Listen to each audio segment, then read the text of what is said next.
This is the OTB Television Network, a service of Capital District Off-Track Betting.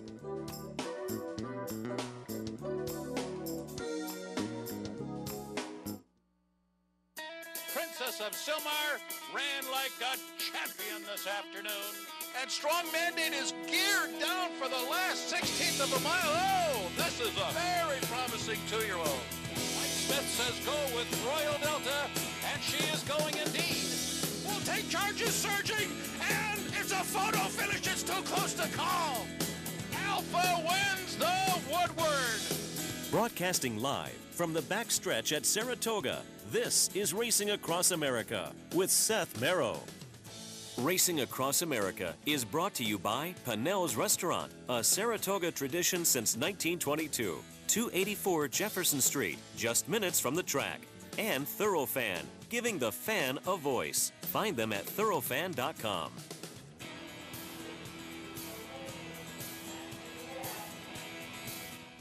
Good morning and welcome to Racing Across America on this Wednesday. We kick off another week live from the Saratoga backstretch. Up in a few minutes, we'll be joined by Sean Clancy from the Saratoga Special.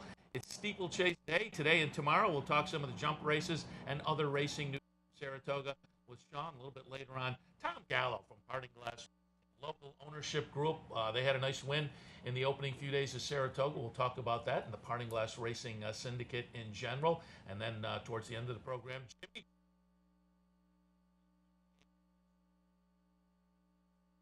More. But first, we're going to get our live backstretch report from Jeff Carl. Jeff was on the backstretch at Saratoga today and talked to John Cruguet. We'll talk about all of that. He'll talk about all of that. And we'll catch up, as I say, right after this with Sean Clancy. Stay tuned. Good morning, Seth. I'm right here outside the 7 furlong chute on the Saratoga main track. The tractors will be going by me. It's during the break. It is a little bit overcast this morning, but they are on the turf today. The turf is listed as good after all those rains that we had earlier this week. We are kicking off this week with a very tight jockey race. Javier Castellano won above Johnny Velasquez. And from Monday's racing, congratulations to Danny Gargan and his crew with our free roll and the honorable miss. I went by their barn this morning. Assistant trainer Scott Everett I spoke with, they were very, very happy with her performance, of course, and he told me a little bit of gamemanship when they committed to the lead.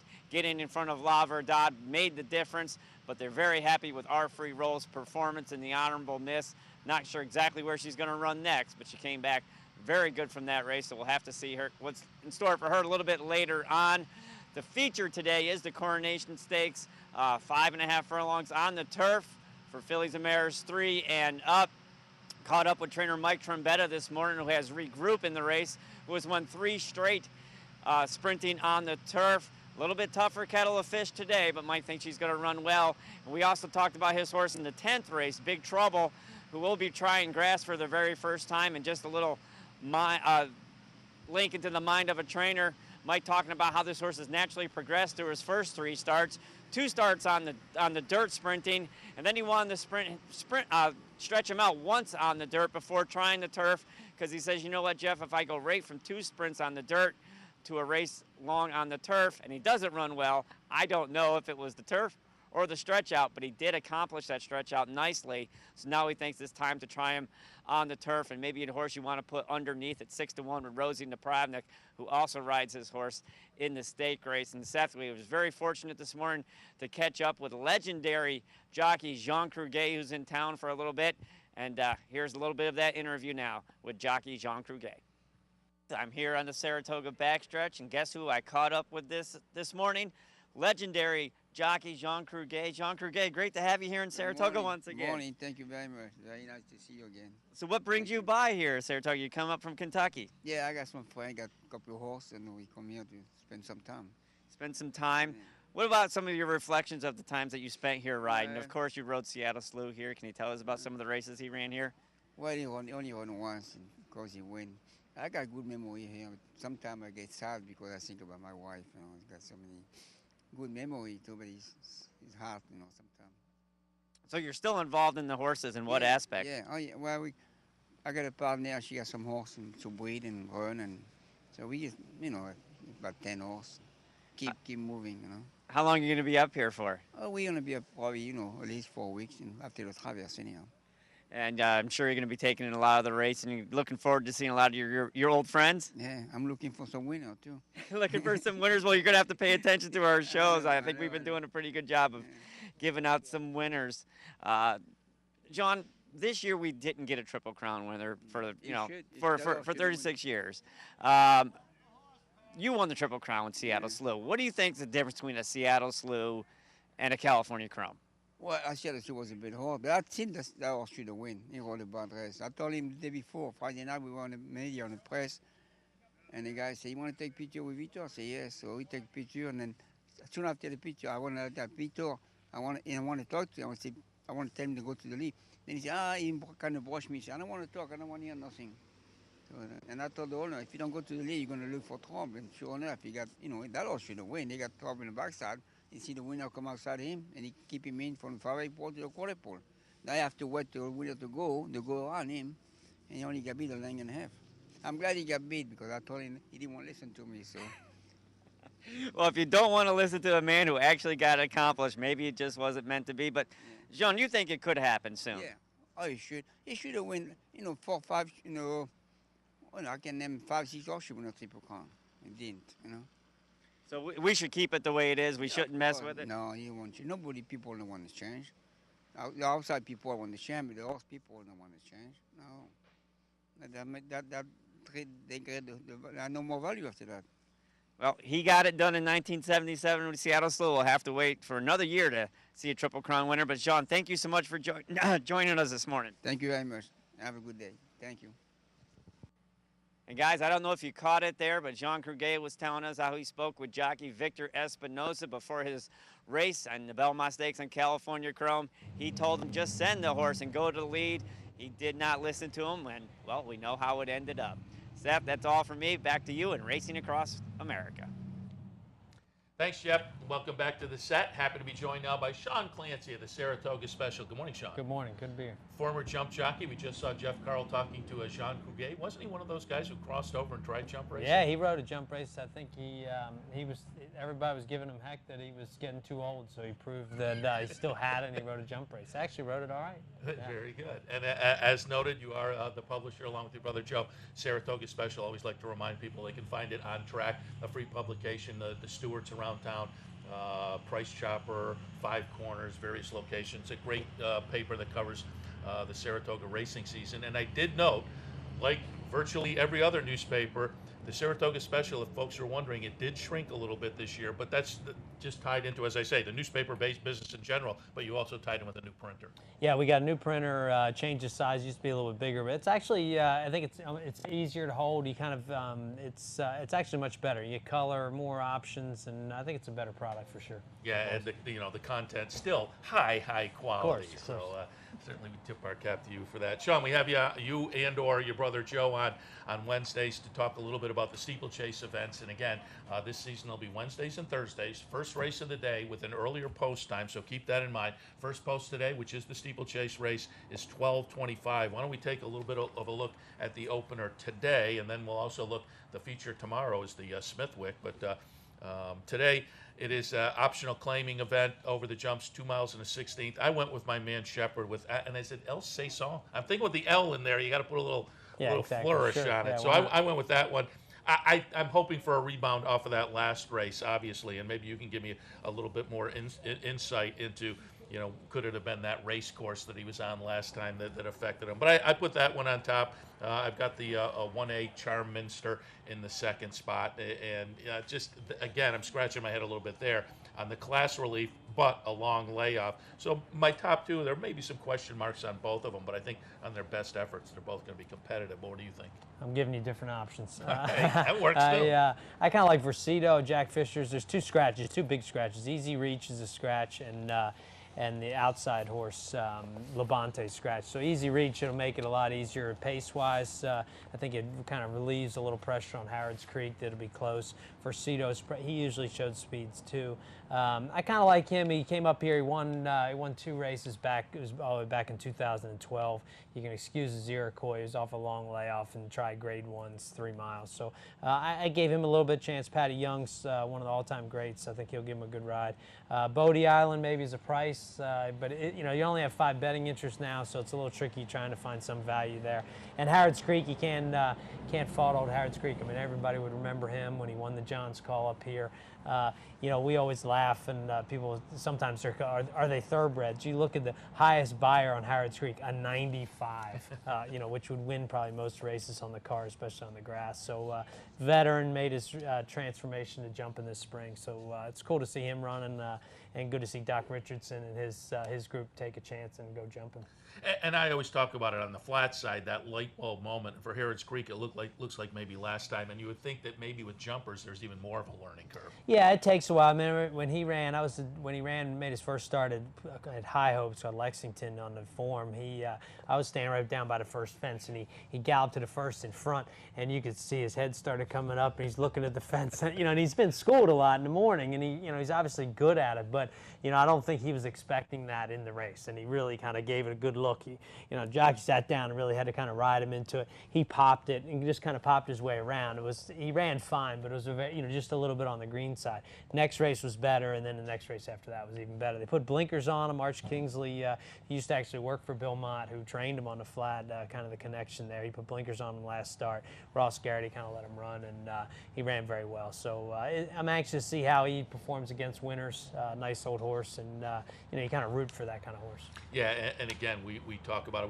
We had you in here last year, talked quite a bit about it one morning, but we're looking now 7 years old, 8, 7, 8 years old. I think in the Smithwick tomorrow there's an 11-year-old in there. We talked about it before. It's steeplechase racing is great for providing second careers to a lot of these horses. For sure, yeah. I mean, like from our point of view, the most important thing for any of these horses, when you talk thoroughbred retirement or rehabilitation or these things, it's productivity. They need to be productive at something. Just because then people will keep taking good care of them. They'll keep doing other things, and whether that's jump racing or fox hunting or showing or whatever, they need some career. So, steeplechasing is kind of a perfect. It's a nice spot from a flat game where it's a kind of a energetic, they're speed on the track too. The next step you get to be a steeplechase horse, train off farms, kind of gradually turn into something else, which is great for the horse for sure. And we should reiterate, you mentioned this last year. It's common sense, but it's worth reiterating. You've got Clancy Bloodstock. You take a lot of these flat runners and transfer them over through that. And you made the great point last year that you want to do it while the horse is still healthy. A lot of connections may wait 1 or 2 races too long, and by then that second career may not be possible. So the timing is very important. Yeah, no doubt. I mean, I think any time when you take steeplechasing or any other career, you got to get them when they still have, there's still some viability, they still have some productivity. My wife and I take some horses off the track and kind of retrain them, make them show horses and things like that. So we took a horse named Marscapone, who anybody would remember from up here just because of the name. So we took that horse, his owner sent him to us, and we got him going, taught him to jump, and we just sold him as a nice show horse. He's won blue ribbons and had a great career. And he's got I think he's 9 now, but he'll be productive in showing. He could be productive for the next 10 years. But it was nice. They got him to us, when he still had plenty of miles still to go, and he's a lovely horse. So yeah, timing's everything when you go to try to do something new with him. And again, in tomorrow's Smithwick, that's the feature. Again, opening race on Thursday, 12:25. It's a grade 1 over the jumps, 2 miles and a 16th for a $100,000 purse. And I would guess everybody on the steeplechase side is salivating for that $100,000. I use my man again, Jonathan Shepard. He's got a 3-pronged entry in here, or he's got 3 in here. Divine Fortune, Barnstorming, Italian Wedding. While we talk, we're going to look at last year's New York Turf Riders, which will come up later in the meet. Last year, Italian Wedding finished second in this race and then came back to win the Turf Riders. We'll watch the stretch run. Italian Wedding will be the plain one. Again, a 3-pronged entry in that race for Jonathan Shepard. He'll win over number 4 altogether, and 1X Martini Brother will run third. But Italian Wedding, again, the plain one, winning the New York Turf Riders last year. And that attracted my attention mentioned, certainly. Staying on, I thought, was a little bit interesting for Jack Fisher on the consistency factor, and also took a look at the number 5 in here, Pleasant Woodman, just on the catch me if you can kind of an angle. But what were your thoughts on tomorrow's feature? It's a great race. I mean, I think a great collection of horses, and I always trump the jumpers just because it's how I started, and I love the game. And you look and see what these horses have earned in their careers. Divine Fortune's made $696,000. Altogether's made $300,000. And again, he's the 11-year-old. Yeah, 11 years old. Italian Weddings made $239,000. Spy in the Skies made $351,000. Demonstrative has made $461,000. That's over jumps. That's not on the flat. They made money. They made more money on the flat, or before that. So there is money to be made in jumping. So great race. Pleasant Woodman's obviously the speed of the speed. Nice horse stepping out of that novice condition. If you look, you got to look at these form. You look at the conditions and make sure you see it's an R for the restricted stake, the Marcellus Frost. So that was against novices, kind of first-year jumpers. So he's stepping out of that kind of company. He tried it before. He ran the Temple Gwathmey and the Imperial Cup. So he's kind of getting his acid test against the likes of Divine Fortune, Demonstrative, Altogether, Italian Wedding, those kind of horses that have been proven. A couple, Macari's a nice horse imported from England. He comes highly recommended over there. He likes fast ground. Nice horse. I think he's won 5 of his last 7. And he was on the lead in some of those races last year. He probably come off the pace a little bit. Summer Shepherd's Italian Wedding, Barnstorming, probably more geared for the turf riders when it goes to 2 3/8. It's 2 1/16, so it's a little farther. Probably more geared for that. Divine Fortune, we watched him train all meet up here. He's just training like if you said to me, if you pointed him out and said, there's a horse, that's a horse going to the Sword Dancer, the John's Call, or the Bernard Baruch, you'd say, wow, look at him. He's a great looking horse. Big, strong, strapping horse that's training with vigor and vibe. He's 11 years old. He's made 40 starts, 36 of them over jumps, 10 for 36. So it's a great race. Hard to fault anybody. Obviously, you don't get much value with Shepherd, so you try to use somebody else. Staying On's got a chance for Jack Fisher. Altogether's a nice horse for Jack Fisher as well. I think you want to watch the board and try to combine somebody with Shepherd and see if you can get a little bit of value in there. Gotta love that about the steeplechase game, though. Needs a little more distance than that 2 Yeah, 1/16. exactly. Yeah, exactly. 2 3/8 more up. No, it's a big difference. You'll see horses up here, the 2 1/16, a little sharp form. Horses like Italian Wedding, the 2 1/16, just a little quick form. 2 3/8. It's not that much farther, but you go around another turn, another jump, and it'll make a big difference to some horses. And Shepherd, you got to watch him. Sometimes he'll be kind of tuning these horses up for a big effort in the turf riders. In Italian Wedding, last year he was second in the AP. He's live in here, but he's probably a little better in the turf riders. All right, and let's talk once again about the Saratoga Special. You got a big week coming up. Sales week is a longer week for you guys, correct? Yeah, we do. We usually do 5 days a week. We don't do the Monday and Tuesday. We do Monday and Tuesday as sales week. So we have 12 in a row. And yes, we've already started counting. Last night we were like, okay, 1 down, 11 to go. So I've warned my wife, my son are coming up. I'm like, it's sales week. Come to the end of sales week. So, but it's a great week. It's fun to get everybody up here. You see the fireworks over there. Add some vigor and kind of life to the place. And huge weekend in racing. I mean, Whitney and these races coming up, which everybody's excited about. Part of that big day package, one of those packages that they're trying to insert now at NYRA. Belmont Day was one. Traverse Day will be one. And Whitney Day also. NBC will be on tap for Saturday. So as you say, a big weekend. People can keep up with all the action. Again, Saratoga Special. You can find copies of various places around the racetrack and around town. Also, thisishorseracing.com. You can link to the online version as well. As noted, a lot of great information about the track, some humor and whatnot. And we got Jimmy Jerkins on the show a little bit later, and you have wisdom from the chief. Exactly, every day, yeah. Which is wisdom indeed when you're talking about the chief. Sean, we appreciate the visit. We'll talk to either you or Joe next Wednesday. Sounds good, thanks. All right, we'll take our next break, and when we come back, it's going to be Tom Gallo from Parting Glass Racing. They won a race in the first few days of the meet. We'll talk a little bit about that and more right after this. Face it, most horse racing websites are just too much clutter, too much to navigate through. Next time, log on to CapitalOTB.com. Our newly designed website is easier than ever to use, with all the information the professional horse player needs. CapitalOTB.com. I got it. Watch me. I got it. Hey!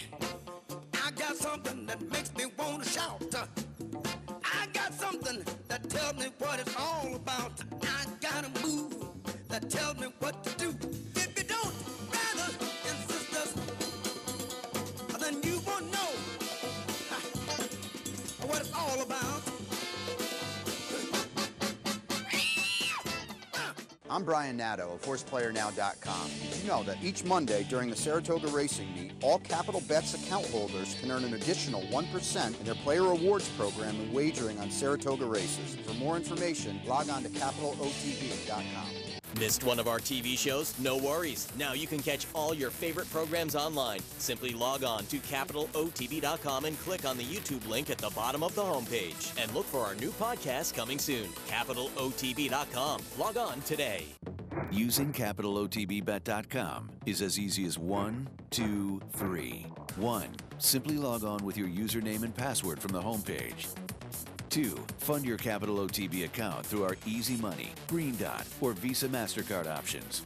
And 3. Place your bet on one of our 3 easy-to-navigate wagering platforms, Capital Bet TV, Capital Bet Express, or Capital Bet Pro. CapitalOTBBet.com. Log on today. I'm Jeff Carl. Join me Saturdays and Sundays at 9 for the Handicappers Report.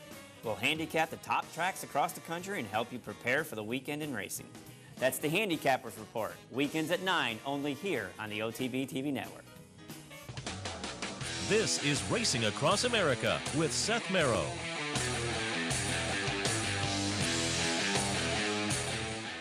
Welcome back to Racing Across America, Wednesday morning, live from the Saratoga backstretch. The sun is fighting. It goes in, it goes out, but I think it's going to be a great day of racing. So if you're planning, head on up without any concern. Happy to be joined now by Tom Gallo of Parting Glass Racing. Good morning, Tom. Good morning, Seth. First off, we have to thank you for being a sponsor of the program, and we appreciate it. You're very welcome. And I see you must be Italian, Seth, because of the hand gestures going in, going out. I'm not, but I like the Italian food, and it's Italian-American Day. I said it earlier over at the International Heritage. I'm going out back and checking out the food. No question about it. I'll be right behind you. And speaking of food, being Parting Glass Racing, great food out at the Parting Glass. Yeah, it is. Well. It is fantastic. And I will note that you're down there for your monthly meetings. And is there a monthly meeting coming up? There will be. We usually do it the Thursday. It can't be Thursday anymore because they do the radio show there. It'll probably be like the Wednesday before Travers. Okay. Yeah. And I bring that up because the public's invited as well, and they can get introduced to the partnership that way. Absolutely. Well, we do it actually more handicapping, book signings, informational, educational stuff. I really don't use the meetings to, it's great to attract new people to the meetings, but we try and make it a little bit more of a, fully dimensional type meeting and really something that's entertaining and informative for people that are racing and people that want to know more about racing and horses and stuff like that. Yeah, that's great. I've been to a few of them. Certainly it's go a lot down of grab fun, some dinner. Yeah, well, you've been one of our guests. It's yeah, informational. It's for the partners, but the public's invited as well. Yeah, absolutely. It's for everybody. It's for everybody. And speaking of introducing, just before we get into some specifics, give us a little overview of Parting Glass Racing. Well, we've been in business now since 2001, and we've been doing pretty well. Right now, I think someone told me last night, I was out with a couple people, and they said, wow, you got great stats. You're like 85% in the money, 55% winning. So we built a nice organization. We try and run the horses where they can win. We have some really great trainers in Bruce Levine, Tom Bush, Bill Mott, and then Al Stoll's our trainer down in Louisiana, and we're just having a lot of fun, having a great time. Yeah, I know some of the partners, and that's what it's all about, these partnerships. You don't necessarily get in it to get rich. You have to be realistic, but everybody has a ball, particularly up here at Saratoga. Oh, absolutely. This is the place to be, and we feel very fortunate because we're based here. We have an office down there. I'm here every single morning showing people around, showing them the backstretch, the horses, and if they're interested, getting them involved. Now's the time, if you want to get involved, now's the time, because we'll be running some 2-year-olds here hopefully at the end of the meet, so people can get in and bang and run a horse at the best racetrack in the world. So, now is definitely the time. So you sign up, you could be in the winner's circle before the end of the meet? Well, yeah, you could be. You definitely get to the paddock. Get to the paddock, which is a big honor and a big thrill to see your horse. I always say to people, you're always going to get to the paddock, so bring your friends, bring your family, dress properly. By the way, if you wear shorts, they're not going to let you in the paddock, so don't wear shorts. But bring everybody, and then hopefully, if you get lucky, bang, we're in the winner's circle like we were this past Saturday. And we're going to touch on that in just a minute. Before I do that, though, I just wanted to get, I've never asked you this before, your racing background. How'd you get involved in the game? It's a long story. Actually, my wife got me involved in this. We were living in Manhattan many, many years ago, and all of a sudden, my son, who's now 38, runs one of the top bars down in Manhattan right now called Grand Banks. That's a little push for my son. Yeah. Anyway, he was born, it was almost 39 years ago, and all of a sudden this romantic relationship that we had down in the city, two young people in the city, you know, going here and going there, all of a sudden it became too smelly, too loud. We can't live here with our baby. So we ended up leaving the city. I ended up on one of the top breeding farms in New York at the time, or in the industry at the time, Tilly Foster Farm, back in, it was a long time ago, back in 1976. And from there, I met a wonderful person who became my first mentor in the business, Larry DeLay, who was the assistant manager. And he got me a job at Tilly Foster. And then and I worked under probably one of the greatest teachers, you know, for me at the time, Roberto Lira, who was the manager there. And it was like horsemanship 101, because he explained everything he did. You had to be there, and he explained every single thing he did. Lee Eaton, one of the top sales agents in the industry, was their agent. He used to fly up almost every month to check on the yearlings. So I learned from him. And then Larry, 2 years later, Larry got me a job at Spendthrift Farm with John Williams down in Kentucky. So we moved to Kentucky, and then the rest is almost history. But I mean, I spent a lot of time at some of the big farms in Kentucky, the big outfits to learn. Then we moved down to Aiken because I needed more money. By then we had 2 children. My daughter Nadine was born in Lexington, and I got on with Buckland Farm down in Lexington. Aiken. They just pulled into Aiken. I pulled into Aiken. I was fortunate enough to get a job with them, and then made the big circle back up to New York with Buckland Farm. There you go. So it was the big circle, but you know, I learned a lot and learned from the best in the business, and I was very fortunate to work with some of these people, and I just found that I loved it, and I just wanted to learn more and more. And in this business, let me tell you something. To this day, I've been now in this 38 years. You learn something new every day. You have to keep an open mind because you learn something new.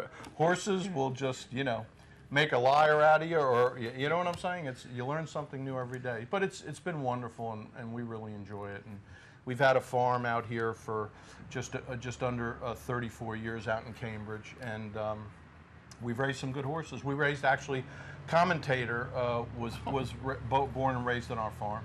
I tell everybody he runs so fast because this is the first face he saw when he was brought into this world. So this face sticks in his memory, and that's why he ran so fast. But you know, we've raised some real nice horses, including this horse that ran on Saturday, Sanctify. Yeah, let's talk about that a little bit. It's a Parting Glass Racing runner. Bill Mott trains, ran this past weekend, and we're going to look at the stretch run. Sanctify will be the #1 horse under Manny Franco, running for Parting Glass Racing. So you get a win up at Saratoga. This absolutely had to thrill the partners.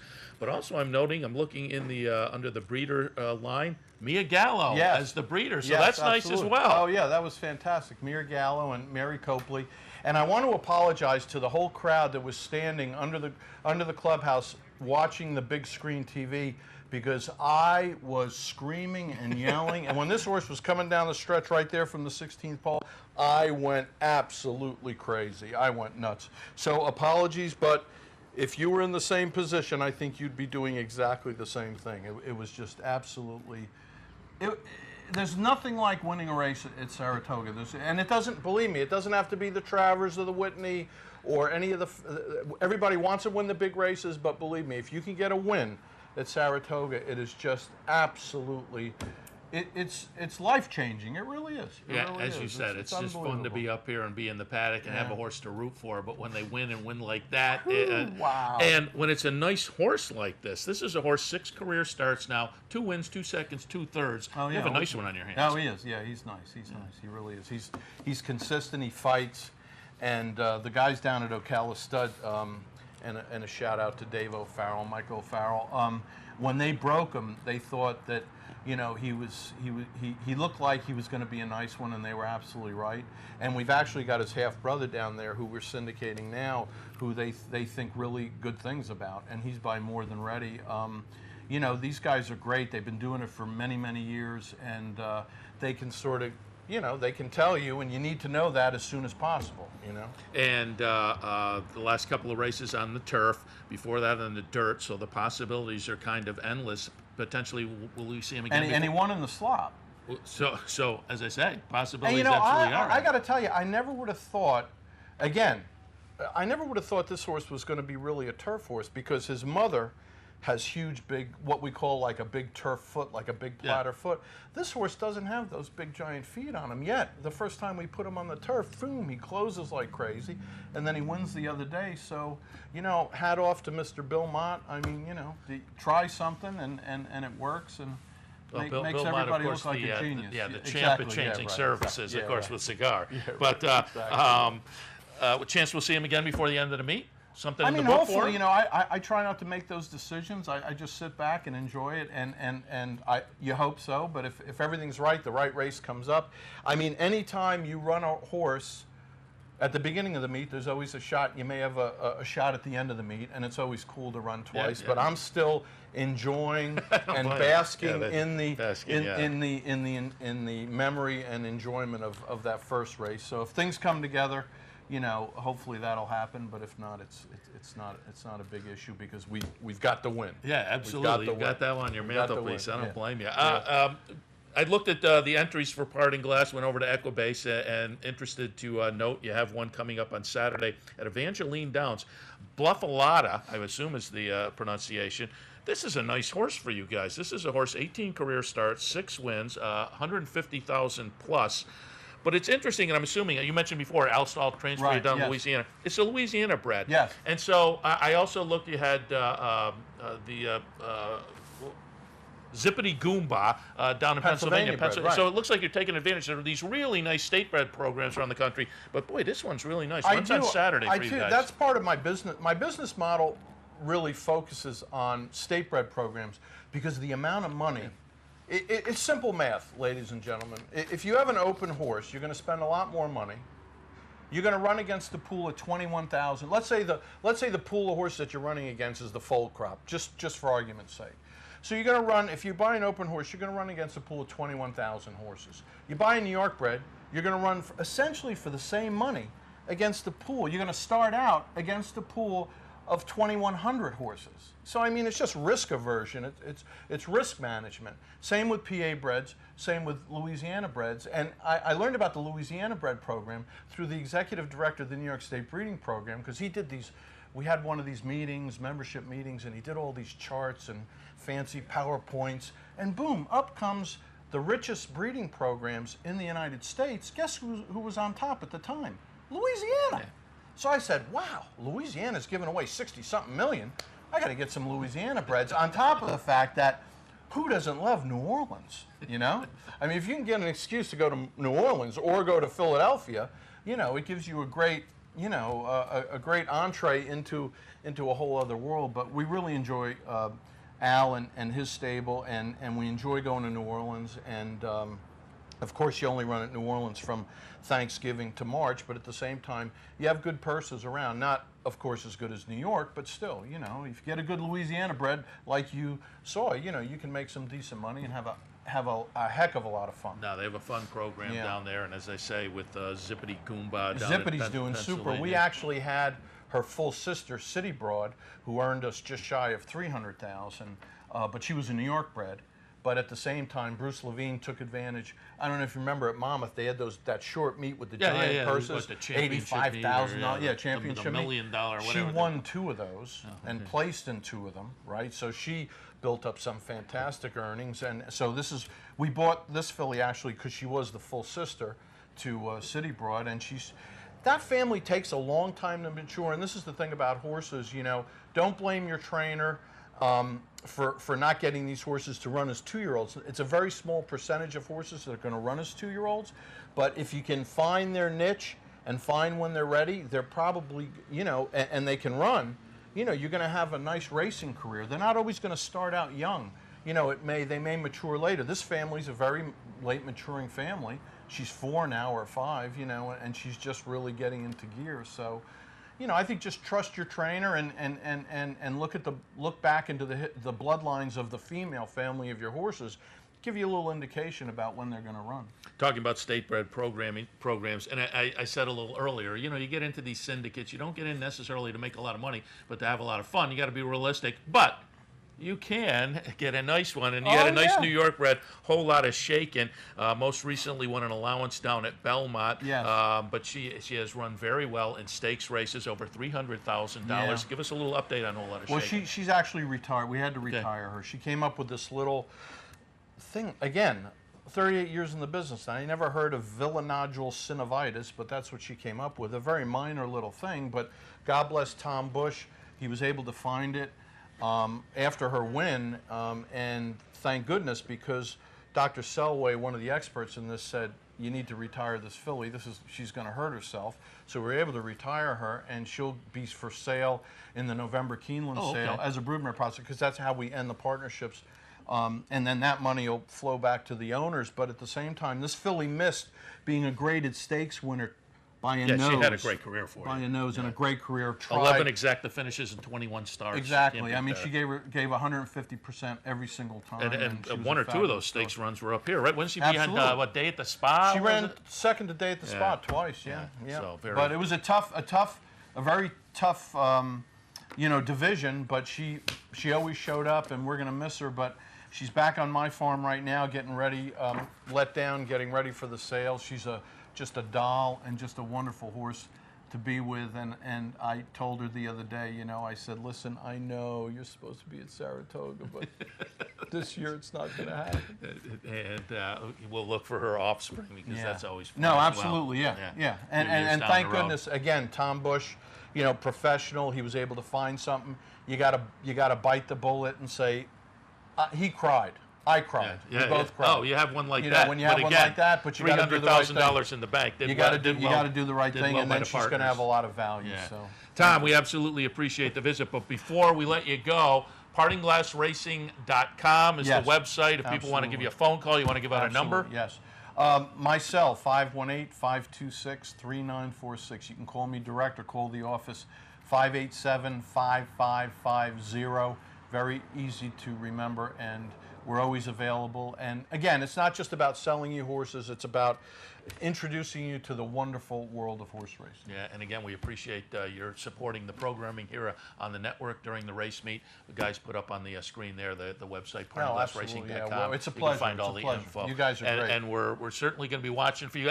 As I say, folks can call you, but just go around the racetrack. You'll see Tom. Yeah, I'm here every morning. You can catch him out here as well. Yes. Tom, again, thanks for the visit. You're welcome. All right, we'll take our next break. Jimmy Jerkins is up next after a very, very big weekend. VE Day, Wicked Strong. We'll talk all of that and more right after this. This is Racing Across America with Seth Merrow.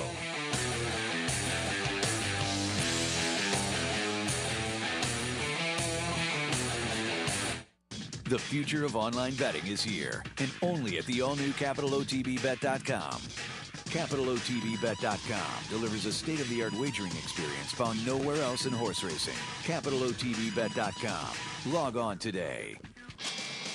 Summer at Saratoga, and there's no better place to watch all the racing action than right here on OTB TV. Each morning, the Handicappers Report brings you selections and analysis from our professional handicappers. Then stick around as the biggest names in racing join us live from the backstretch. The top trainers, jockeys, and racing personalities all share their unique insights and observations. For more than 20 years, there's been just one place to turn for unparalleled coverage of the Saratoga Racing Meet, Capital OTB and OTB TV. Fascinated by the world of horse racing? Interested in honing your handicapping skills? Class is in session. Night school, Monday nights. Easy to access online. It's free, interactive, and informative for the casual and serious race fan. Horse Player Now Buzz. Live horses to watch emailed to you daily. Our eyes, your prize. Night school in the buzz. Visit horseplayernow.com for details. Funding your Capital OTB bet account is as easy as 1, 2, 3. 1. Easy Money. Clearly the fastest and easiest method of depositing funds into your account. Make deposits or withdrawals in just minutes. 2. Green Dot Money Pack. Gives you instant access to your funds. Green Dot Money Packs are available at thousands of retailers nationwide. And 3. MasterCard Visa. Simply click on the link from the funding page, enter your account information, and fund your account. CapitalOTBBet.com. Log on today. Hey race fans, head down to the all-new Clubhouse Racebook.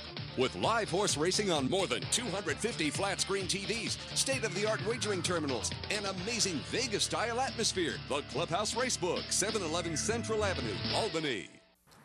Welcome back to Racing Across America on this Wednesday morning. Again, live from the Saratoga backstretch. And live means we can get some great guests in here. And one of those, happy to be joined now by Jimmy Jerkins. Good morning, Jimmy. Good morning. And happy to have you on board because, wow, you put together a great weekend. And following up, you had a really good Belmont meet as well. I think, what, 35%? I don't know exactly what it was. But it was 35. It was good, no doubt.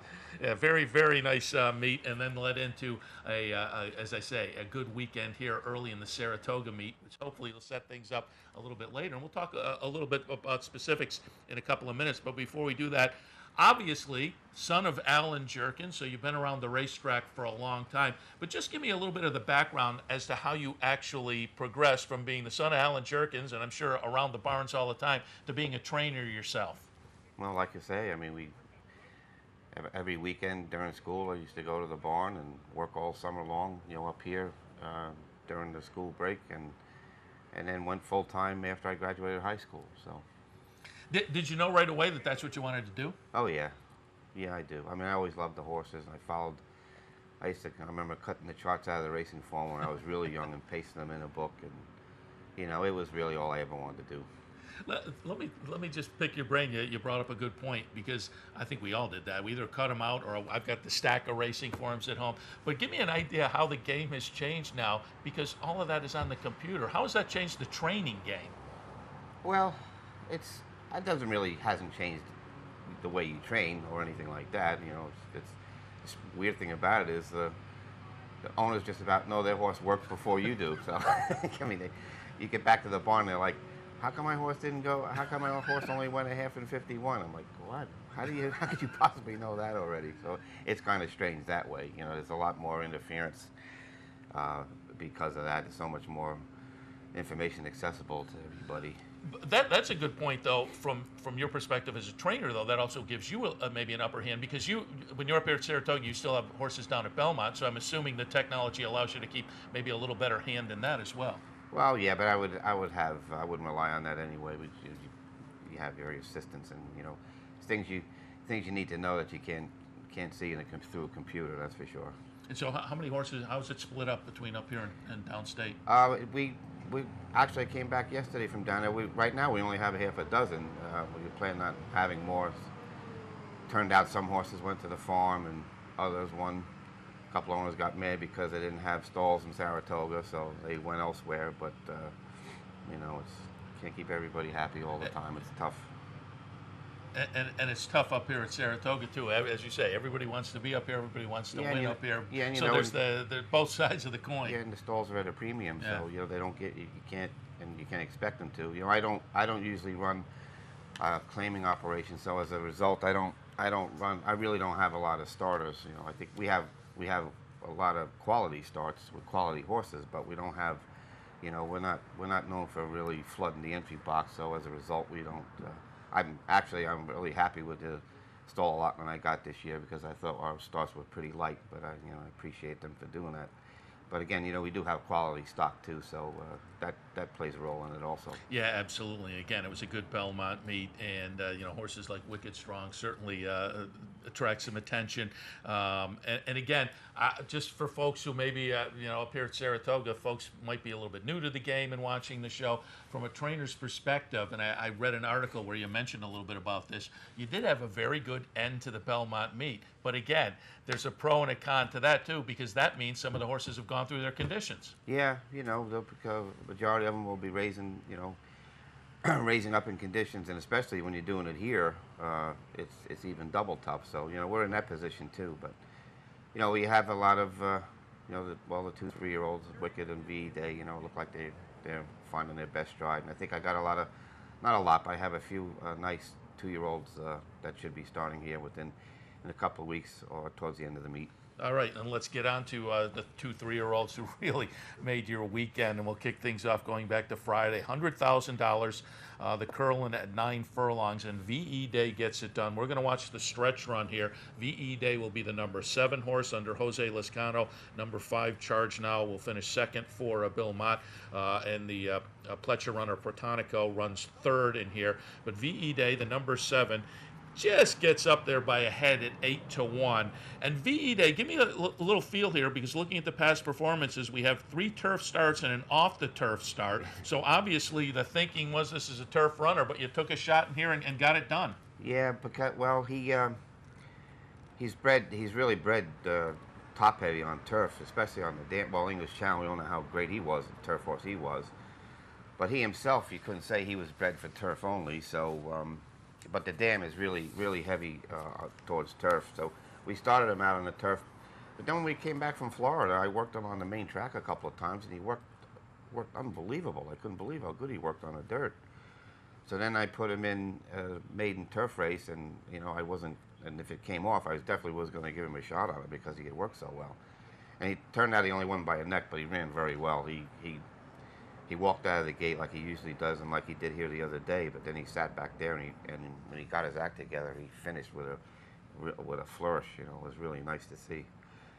And then I said, well, let's go back to the turf, and I didn't really want to run him in an A other than on the dirt at that particular time at Belmont because of the one turn. Plus, those races are very, very tough in the spring.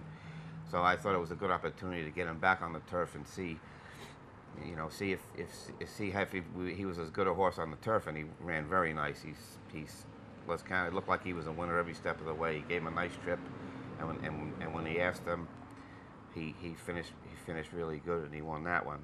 Then I thought I was in the same predicament. Well, I don't want to come up here and run in a 2 other than on the turf against the older horses, especially the inner turf.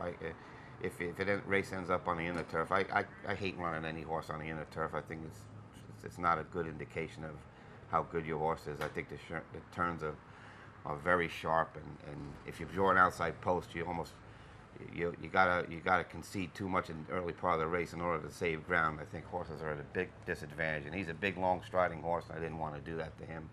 So I thought that saw the Curlin there running against restricted 3-year-olds. I thought it was a good opportunity to see what he could do again on the dirt. And I was intrigued also, the workout prior to the race. You worked him 7 furlongs, which is kind of an unusual difference. Can we read anything into that? Well, I thought even though he had a 2-turn race on the turf, I kind of wanted to give him a little. Seems to be in Saratoga, you gotta be a little fitter than usual to win going around 2 turns on the dirt here. For some reason, it seems to be a tiring race going a mile and 1/8 here. And I thought if I gave him a decent. Also, I wanted to see if I should run him in the race. If he worked very well, I was going to give it a shot, and he couldn't have worked any nicer. He worked nice and even all the way, and I was really happy with his work, so that's why we decided to take a shot. So it all works out, but again, you have a horse here that has some turf form, obviously, now some dirt form. What's up next? You have any plans? Well, I got to size up his race again the other day, but he's been improving in leaps and bounds. So we're not ruling the Travers out. That's a big jump, no doubt about it. But the 1.25 miles, isn't too many horses want to do it, and he looks like. Although you gotta have a lot of quality to win the Travers, but I think this horse does. Like I said, I think he's improving in leaps and bounds, and he's a big, beautiful, long striding, just gorgeous colt who's just improving with every day, it looks like. And so it was a big weekend for you kicking off on Friday, but I also noted one of the articles I read, and I'll ask you if it's the truth, Mrs. Bryant, the owner of VE Day, she's part of the syndicate with Wicked Strong as well? Yes, she is. There you go. Yeah. Nothing like a big weekend for the owner also. Yeah. And let's shift our attention now to Saturday and the Jim Dandy. Grade 2 event, $600,000 on the line, 1.125 miles. We're going to watch the stretch run here. Wicked Strong will be the number 7 7 horse under Rajiv Maraf. Tonalist was the 4-5 favorite in here. That one will run second. Kid Cruz is the number 5, running third. And Jimmy, just give me your thoughts on this performance. Tonalist was the favorite and kind of ranged up, but my take on it was, boy, he was never getting by. Yeah, I don't know. You know, Christoph was saying all week long, Christoph trains a certain way where they pinpoint a certain race, and Travers is the race that they had in mind, and he kind of didn't crank the horse up like you normally would, just hoping that of course you want to win. Obviously, you certainly want to win, especially when you're a favorite and you've just won the Belmont, but at the same time, so I thought if Tonalist was vulnerable, now would be the time, and I thought, and our horse, which he has since he came back from Florida, is just trained incredible. So and we put blinkers on him just as an experiment, not a big closing cup, but just a little quarter cup, just to make him pay attention a little more, and I think it did the job. And talk a little bit, what was the impetus? I guess you worked him in blinkers, so what was the impetus for the experiment? Well, I thought, I don't know if it's true or not, but I thought he kind of ran lackluster in the Belmont, and in the Derby also. Even though he had a lot of excuses in the Derby, I just didn't think he really buckled down like I know he can. And in the Belmont, in particular, because he spit the bit out halfway down the backside, which I thought he was going to be in a perfect position, which he was. Rajiv had him in a perfect spot, and all of a sudden he dropped the bit and ended up losing a few lengths and getting stuck in between horses, which you really don't want. And then Rajiv had to really ride him hard and he ended up running very well. He ended up finishing pretty good and only got beat a length and a half for everything, but still. And he cooled out, and he went back to the barn, and he cooled out very quickly, which is unusual for us that has been a mile and a half in the hot weather. I mean, I just couldn't get over how quickly he cooled out, and I just thought, maybe he just needs a little something more to maybe make him give us a little more. And we were actually down doing some interviews on Belmont. We talked to you at the breakfast, and we talked a little bit about you were adding some equipment before the Belmont, and that was Cotton in the ears. Still had it in on Saturday. What's the reason for that? Yeah, well, he got to the point when we got back from Kentucky, when we were getting ready for the Belmont. I wanted to do a lot of the training over on the main track because that's where he was going to run. But our barn is far away from the track, from the main track. And it was getting, he was pretty fractious on the way there and back. When he hears a noise, he reacts to it. He reacts kind of, scary. He'll rear up and he'll try to unload the rider. And I mean, we had a pony with him and a guy walking him at his head too. And he almost got loose one day. So we said we can't go on like this. Something's gonna happen. So. We thought he was overreacting to certain noises, so we tried the Cotton, and it seemed to make a big difference. So that's why we did it. And we thought it would help him in the afternoons as well. He seems to react to a lot of noise, the crowd noise, and anything else. So I'm not saying it certainly didn't. He's not picture perfect by any means, but I think it helped enough to where it will help his performance. How do you come out of the race, and what's the game plan? I'm assuming Travers is on the schedule, and what's the training game plan going to be? I don't know. It all depends on Some days I don't like. If I thought he lost a little weight, I might wait for I don't really map the workouts like that. I go. I got a general idea, but I'm not gonna. I don't believe in sticking to. You got to breathe on this certain day and breathe this certain day. Depends on a lot of things, but he'll do something similar. I would imagine he'll train something similar to how he always has been. Seems to be doing. Probably have a pretty serious work like a week out or 6 days before. I can't see varying too much from that, but again, it depends on a few things. Right, and Jim, before we let you go, you train Wicked Strong for Centennial. We had Don Little on the other day, and he said, "Is this right? The partnership between the Jerkins and Centennial Farm started with the dads playing polo with one another." Yeah. Don said he played against you at one point. Well, yeah, because they came from, we played on, me and my father played on Long Island, and Donna's father came up from Myopia, which is up in Boston. And they'd come down, the teams would come down and play on Long Island. That's how we got to know each other. Let me ask you a question, just out of curiosity for myself. I'm not a polo aficionado necessarily, but I've watched it. You've got the mallet in one hand, and you're kind of guiding. So I'm assuming you're guiding the horse. Well, you're guiding the horse with your legs because clearly they're in close company and they have to make quick moves. So yeah, well they're neck reined. They're not open reined like the thoroughbreds. So that's probably why you think it would be hard. They steer with neck rein when you're late, which you don't need two hands to do that. Whereas you need two hands to ride an open rein like the thoroughbreds. Yeah, it certainly, you get the feeling, you think riding on a horse, there's not much to that, but I'm thinking that's got to be physically demanding with the mallet and the steering the horse around. Yeah, you got to be in shape, no doubt. But the horse is like our game. The horse is an awful lot of the game. If you can't get to the ball, you can't hit it. So. Yeah, and so a team is dependent on the horses clearly. But you get over and watch it at all during the season, the Saratoga matches? I haven't recently. I used to go when I was playing. They had real high gold polo here in the '80s when Peter Brandt was running it. It was the best.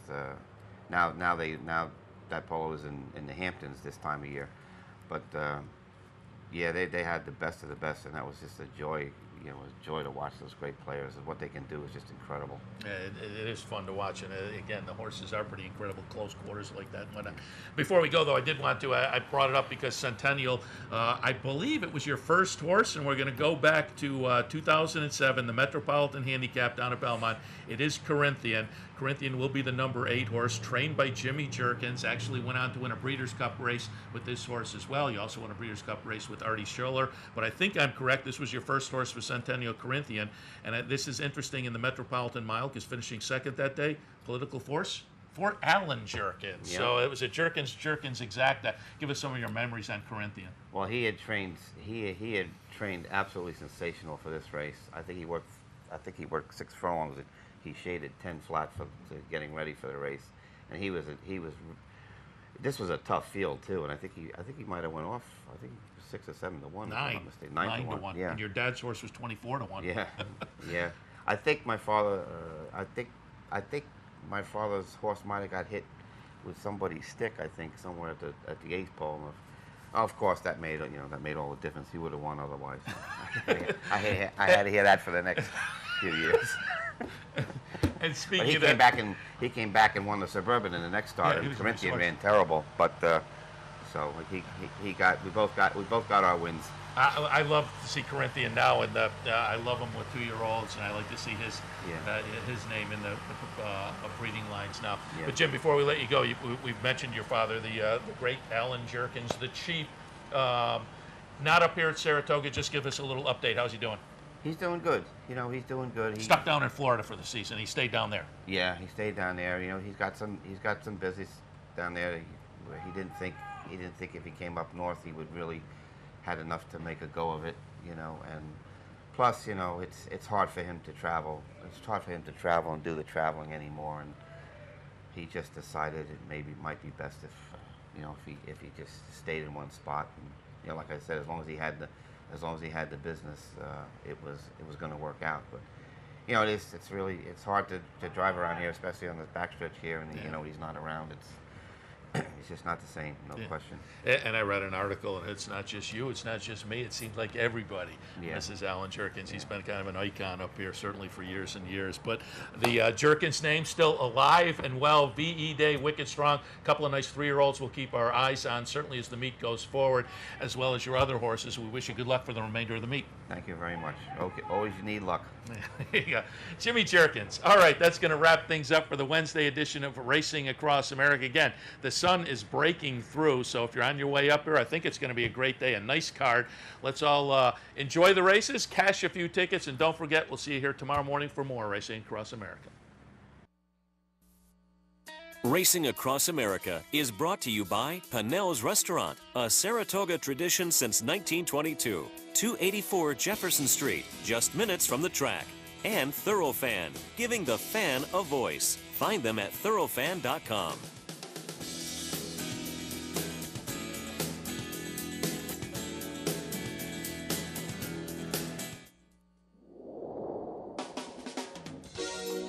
You're watching OTB TV, a service of Capital Off-Track Betting.